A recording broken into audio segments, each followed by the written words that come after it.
Ready? All right, good afternoon. Today is March 24th, 2020.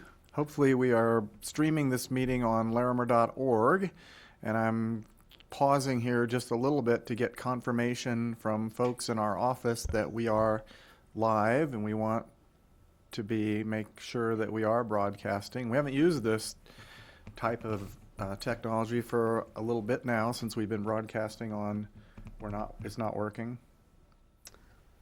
Since we've been broadcasting on TV, so It's not working apparently.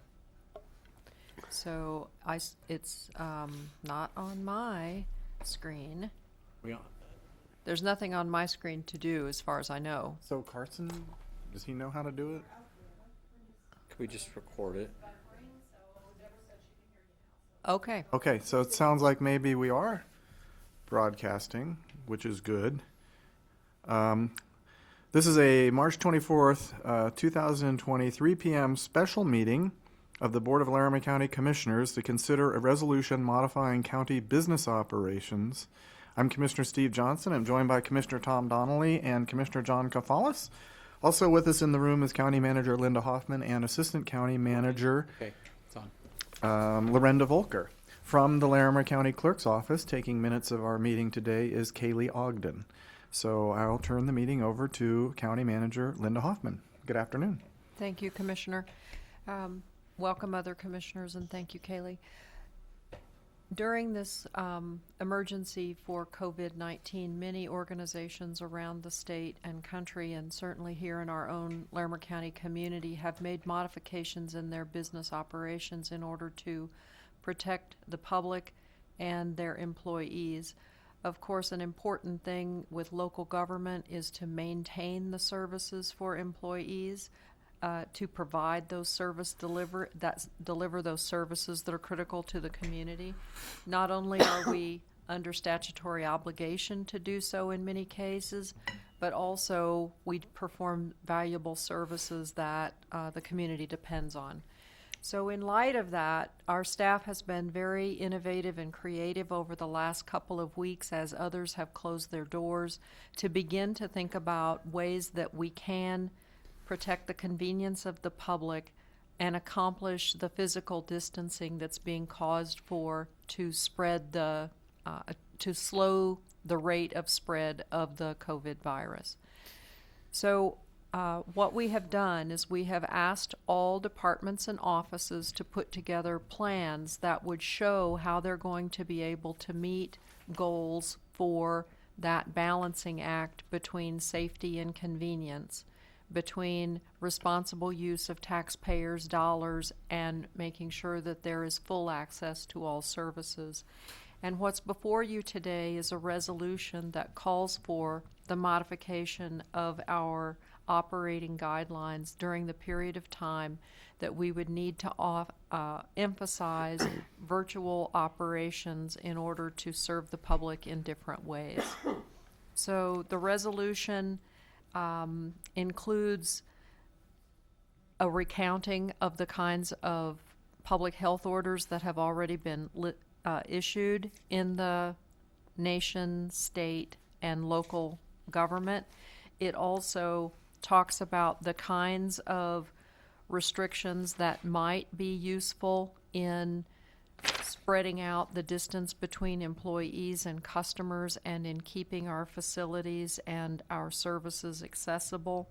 And then it calls on the county manager to review specific plans that adhere to policies the commissioners have already adopted or could adopt in the future in order to achieve that balancing act.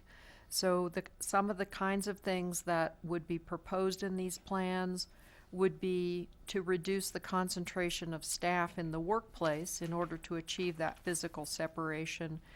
We might extend the work hours of the employee pool in order that we could have fewer employees on duty at the same time by introducing shifts that would keep more separation between people in the workplace.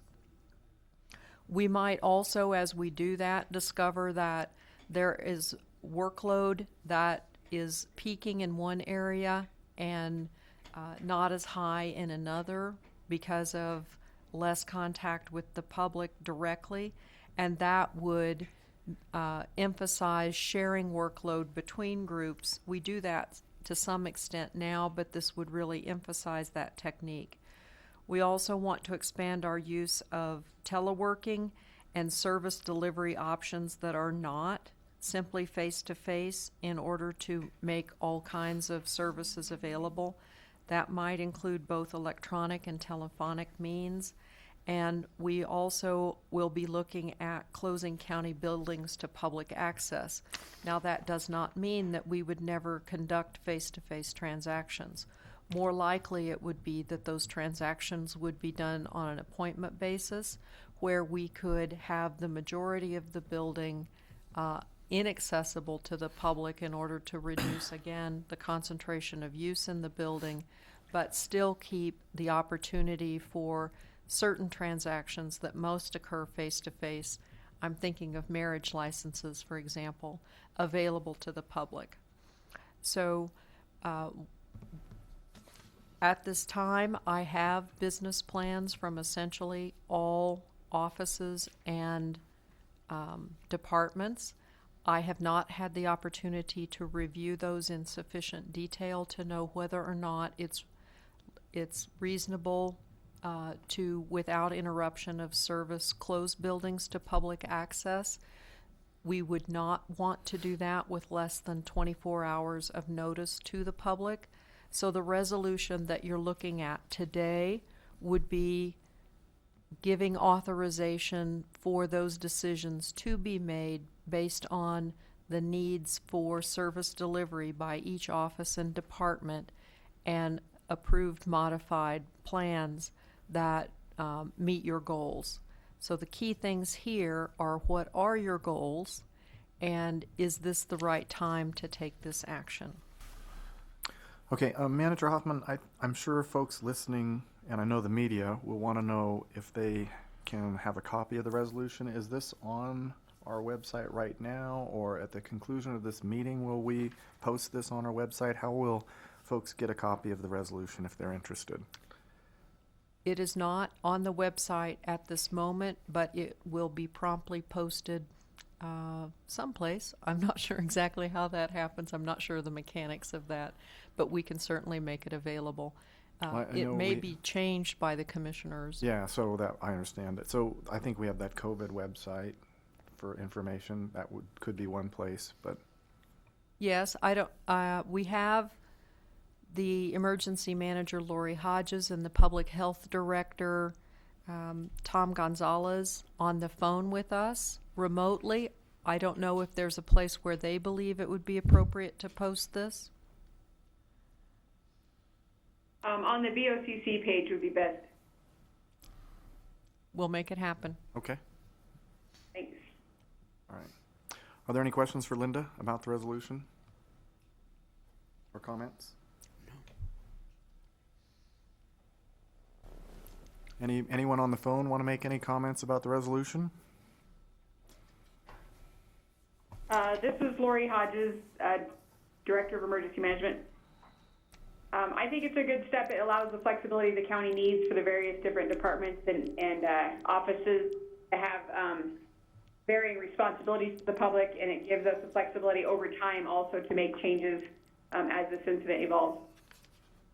Okay. And this is Tom Gonzalez, Public Health Director. I applaud you on this work. I know it is not easy, but it takes us a step in reducing the transmission of the disease, and we're a model in our county, and I think that's the steps we want to take and have to take, unfortunately, to reduce the transmission, which then will hopefully flatten the curve a lot sooner than some of the models are showing us.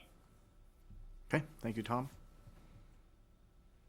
All right, discussion from the board or motion? Would you like for me to make a motion? Sure. Mr. Chairman, I would move approval of a resolution modifying county business operations using best practices and recommended guidelines to protect Larimer County employees and residents during the COVID-19 emergency. All right, so further discussion?